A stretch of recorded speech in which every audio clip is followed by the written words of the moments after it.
candidacy. What were you referring to? Was this specifically directed to Senator Obama? No, it was directed at me. You know, I think, as many people have said, I've read this quote from a lot of my supporters, I'm a known quantity. I am tested and vetted. But what's most important in this campaign is who will be the best president. That's my primary case to the people in Iowa and across America. We don't know what's going to happen in the future.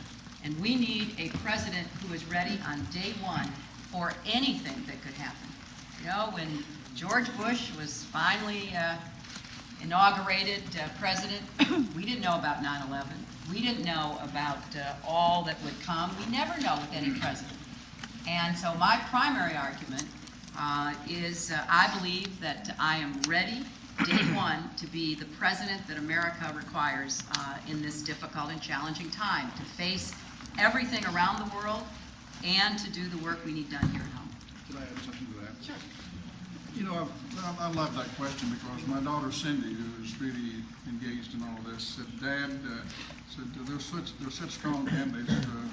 Who do you think would be the best to win and bring the most experience? Because I'm worried about Matthew and what's going to happen in the future.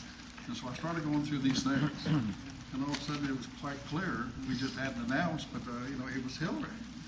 She got the experience, the things she's done, the proven record, as she listens and hears what I've talked to her and my friends in the Congress have talked to her about, and I've witnessed this.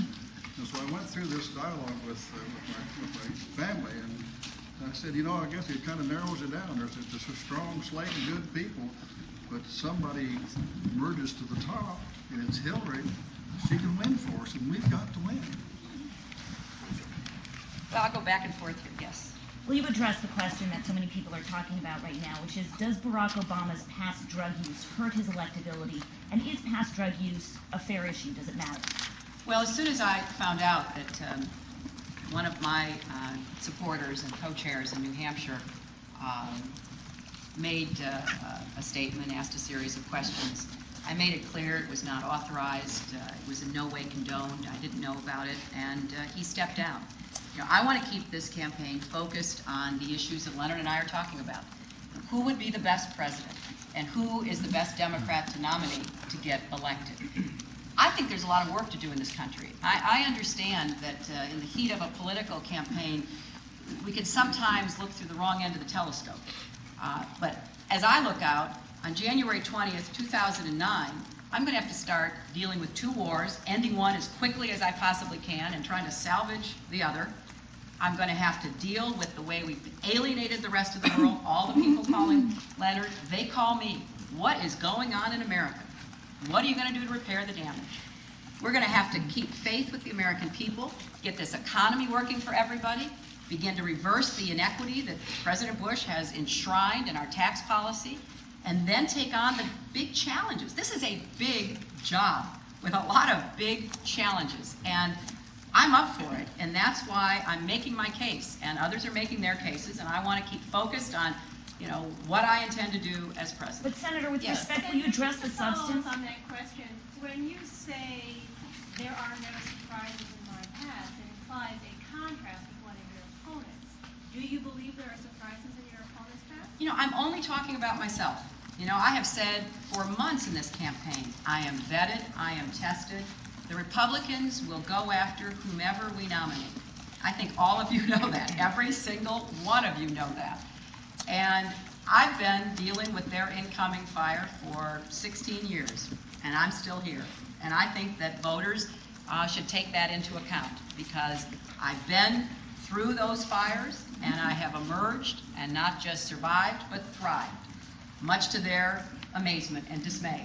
So I think that's a very strong factor in favor of my being the candidate for Democrats to nominate. That's a very realistic position, Senator Clinton, but an idealistic question for you. I wonder if you would take the opportunity today to say that a candidate's indiscretions as a teenager should not be an issue upon which voters should make their decision. Well, I apologized to Senator Obama yesterday. Right, but that wasn't my question. Well, Will you say today that a candidate's indiscretions as a teenager should not be an issue for voters? It certainly is not an issue in my campaign, and I said that very clearly to Senator Obama. Senator Clinton, Senator Obama has talked really expansively about his drug use and sort of used it talk about your experiences with drugs when you were younger? Have you used marijuana or cocaine? And what did you do, more importantly, when presented with that opportunity in your youth? The answer is no. I've answered that question many, many times. Yes. Senator Clinton. Can you explain what you did when you were certainly in situations where that was offered? Can you sort of explain for young people what your process was You know, of rejecting? I've answered the question, and I really have nothing to add. I've been answering this question for a long time, and I refer you to everything I've said about it in the past. Senator, there was a moment in this campaign back in May when there was some advice that maybe you shouldn't compete in Iowa because you could bankrupt your campaign if you spend a lot of money and not get much of a bounce out of it. 6 months later, it's a fight to the finish here. Have you ever second-guessed your decision to come here? No. You know, I guess I've been in enough campaigns over a lot of years to know that there is no predictability and there certainly is no inevitability. You have to get out and work for every single vote. That's what I have always done. I don't know any other way to do it. That's what I'm doing in Iowa. You know, we're about to start on Sunday a 99-county blitz. We're going to have as many people as we can covering this state, making the case for my candidacy, making the argument as to why I would be the best president and why I would be the best Democrat to beat the Republicans. And I like what I'm doing in Iowa. I like the experience of being in these settings where I have to make my case, answer questions, and it has been a wonderful learning experience, and in many cases a great opportunity to really make sure that I am connecting with voters. We're bringing thousands and thousands of new people into this process, people who have never, ever caucused before. They've never even registered to vote before. And I feel like it's really grassroots democracy at its very best. So I'm having a great time doing it. I always knew it would be hard. There's no surprise about that. I don't live in a neighboring state. I haven't been here for years. I didn't campaign here because Bill never participated because of Senator Harkin. So I always knew it would be hard. There's nothing surprising about that to me. But just because it's hard doesn't mean you do it. And Senator I'm Clinton. happy I'm doing it. So. Senator Clinton. Senator Clinton. Yeah, Mark. Senator, two-part question. First of all, you said you're having fun, but there are a lot of people in the political class and the chattering class who passed have written off of Clinton who's running for president. A lot of them are saying now your campaign is in a downward spiral. What do you say to the Washington chattering class about that? And two, would you rule out running any ads, whether you call them comparative or negative, to mention your opponents here in Iowa? Well, first of all, if I had listened to what you describe as the Washington chattering class, I wouldn't be standing here, would I? I believe in trusting my own instincts and trusting the American people. That's what's gotten me where I am. That's what I believe in. That's what my campaign is premised on. And I feel very, very good about the case that I'm making.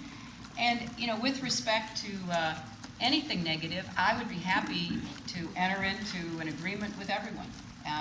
But it would have to be an agreement with everyone. But if there's no agreement, would you rule out running ads that mention your opponents? Well, I think contrasts are legitimate, Mark. My goodness. I mean, there are big differences between me and, say, Senator Obama on health care. I think that is a legitimate issue in this campaign. He has a health care plan that doesn't cover every American. My plan does. I think for voters who care about health care, who fall into those second two categories that Leonard was talking about, it is a defining contrast. So if you call that negative, I don't know what's left to politics. Well, we'll compare it. So do you plan to run ads on health care talking about his record? I don't know what we're going to do, Mark. I'm having a great time running the campaign I'm running, and you'll just have to stay tuned. Last question, guys. Last question. Senator Clinton. Well, you called, Jay. Since you called last question, I don't know what I was going to call on there. I was going to call on a lot of people. Senator, how are you responding to your husband's concerns about how the campaign is being run? I don't know what you're talking about with these concerns. I really don't. And I understand that, there have been some stories, but, as I said in the interview earlier, I called my campaign and I said, are we having a shakeup? I don't know anything about it. So I'm very happy with the team I have. The team here in Iowa is superb. It is doing such a great job across the board. So we're just going to get up every day and work hard. That's the only way that I know to run a campaign. And I believe that making change requires hard work. So this is part of who I am. This is part of what I believe in. And I feel, very good every day.